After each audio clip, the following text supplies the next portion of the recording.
अस्सलाम वालेकुम वरहमतुल्लाहि वबरकातुहू। Welcome to my channel. तो उम्मीद करता हूँ आप सब खैर खैरियत से होंगे।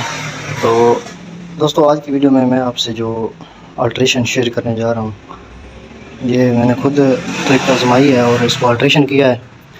क्योंकि ये जो कपल वाटर पंप था हमारे पास 3 इंच वाला, जो कि अमूमन हमारे ट्यूबवेल पे भी काम आता है, और जो खड़ा पानी होता है उसको निकालने के लिए भी हमें ये ज़रूरत पड़ती है इसकी।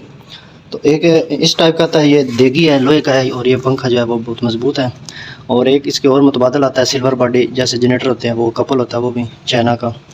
तो उसके अंदर क्या अक्सर मसला आ जाता है कि ये जो इसके अंदर, यहाँ पे आप देख सकते हैं कि ये जो इसके अंदर इसका है पंखा, ये वज़नी है, लोहे का है, भारा है। इसके अंदर आपका जो कचरे वाला गंदा पानी निकालना हो या और भी, तो ये जल्दी जो है वो इसका पंखा ख़राब नहीं होता। और जो सिल्वर बॉडी वाला वो या तो बॉडी ख़राब हो जाती है, फट जाती है, और या वो वैसे जो है वो लीक आ जाता है। तो उसकी निस्बत ये जो है वो मज़बूत भी है और देर पा भी, मतलब ज़्यादा टाइम जो है वो निकालने वाला है।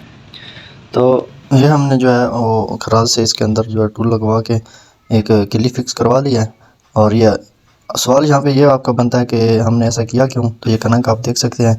तो ये बार बार जो है वो कार्टर इसकी टूट जाती थी। 1-2 बार हमारी जो है इंजन की क्रैंक टूट गई है। एक बार मैंने क्रैंक चेंज किया इसकी, और उसके बाद जो है कार्टर इसकी जो है वो टूट जाती थी। वो अंदर से जो है कपल जो हमारा था पहले, जो कंपनी का बना हुआ था, तो कंपनी का तो नहीं, खैर ये क्योंकि मेड पाकिस्तान है ये पंखा, और जनरेटर जो है इसमें उन्होंने साथ ही अटैच किया हुआ था। जो इसकी कपल है वो बार बार जो है वो हमें तंग कर रही थी। तो उससे हम जो है इसका जो मुतबादल हल है वो निकाला है। तो इंशाल्लाह हमारा ये बेल्ट वाला सिस्टम बनेगा, उसके अंदर हमें कोई परेशानी नहीं होगी, हमारा जनरेटर भी आसान होगा। उसके ऊपर कोई ज़्यादा जो है वो लोड नहीं पड़ने वाला। कपल के अंदर जब वो पंखा था भारी, तो जब ये हम जनरेटर स्टार्ट करते, तो जनरेटर स्टार्ट करने के बाद जब उसकी speed come down up down होती है, तो उसके अंदर ये जो है ना वो ज़ोर ज़ोर से झटके लगते हैं कपल काटर के अंदर। तो बार बार काटर जो हमारी वो तंग कर रही थी, तो क्रैंक भी टूट गई। अभी भी आप क्रैंक का जो है वो कंडीशन देख सकते हैं कि उसकी कंडीशन काफ़ी ख़राब है।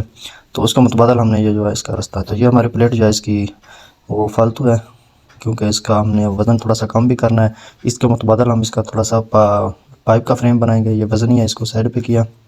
तो चैनल को लाइक ज़रूर करें, वीडियो को लाइक करें, चैनल को सब्सक्राइब करें। तो क्योंकि मेरे 1000 सब्सक्राइबर जल्दी से हो जाएं, तो आपकी सपोर्ट की ज़रूरत है, ताकि इस तरह की और वीडियो आपके साथ मैं बना के शेयर कर सकूं। तो आप चलें, आप बाकी की वीडियो देखें। अल्लाह हाफ़िज़।